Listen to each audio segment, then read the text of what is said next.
Faire évoluer réellement le système éducatif, c'est de l'extérieur. De l'extérieur, pourquoi? Eh bien, notamment par rapport aux collectivités locales, par rapport aux autres lieux où se déroulent des activités de type éducatif et d'autres pouvoirs éducatifs. Donc, vous voyez, c'est une longue évolution. Et l'accompagnement éducatif. Alors, l'accompagnement éducatif, mon voisin a eu raison de le dire, c'est quelque chose de particulièrement flou et de polysémique.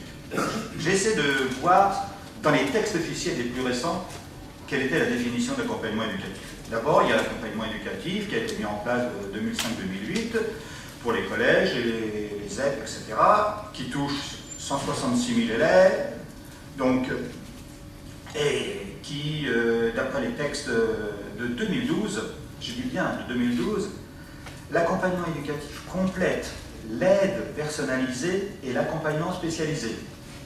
C'est très restrictif. C'est une offre éducative complémentaire aux enseignements. C'est une passerelle entre l'école et la famille. Alors ça, c'est sur les définitions, très rapide, hein, parce qu'il y en a d'autres. Et puis les personnels qui est en charge de cet accompagnement éducatif. Dans certains textes, vous avez les enseignants, assistants d'éducation, personnels territoriaux, les animateurs filières sportives, les partenaires des fédérations sportives, les artistes, circulaire de 2008. 2012, c'est 2012, des activités qui sont encadrées principalement par les enseignants et les assistants d'éducation. Exit tout ce qu'on a évoqué avant. Elles peuvent faire appel à des intervenants extérieurs. Le dispositif doit être coordonné avec les dispositifs existants hors temps école. Et puis, la définition que nous avons donnée dans le rapport que nous avons remis au ministre sur l'aménagement du temps scolaire suite à la conférence. Donc, il y a des scénarios. En fait, il y a un scénario qui est proposé, grosso modo, temps scolaire jusqu'à 15 heures, et de 15 à 17, temps accompagnement éducatif. Alors ça, c'est moins qu'on puisse dire, ça a été un point de discussion très fort au niveau du groupe. Alors, résultat des courses, voilà ce qui a été écrit dans le rapport. L'accompagnement éducatif, c'est l'aide sous toutes ses formes. L'aide sous toutes ses formes. Un temps chaque jour pour mieux s'approprier les nouveaux savoirs pour les élèves en difficulté.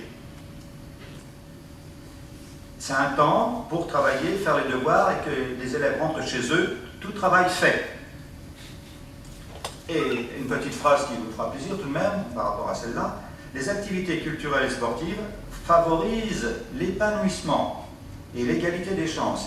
Il n'y a pas de discipline noble, ni d'éveil, pas de créneau horaire pour l'accompagnement éducatif, il faut faire confiance aux équipes. Donc, sorti de ça, qu'est-ce que c'est?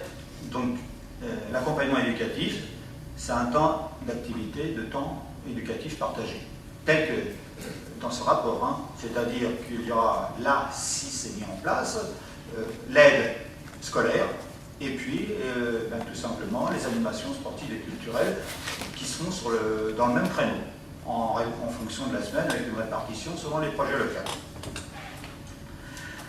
Et puis tout de même, il y a trois objectifs, et ça c'est ces trois objectifs de l'accompagnement éducatif que je garde, et peut-être vous vous en souvenez, mais c'est changer le rapport à l'école et à la connaissance, contribuer à l'égalité des chances et offrir à tous les conditions de la réussite.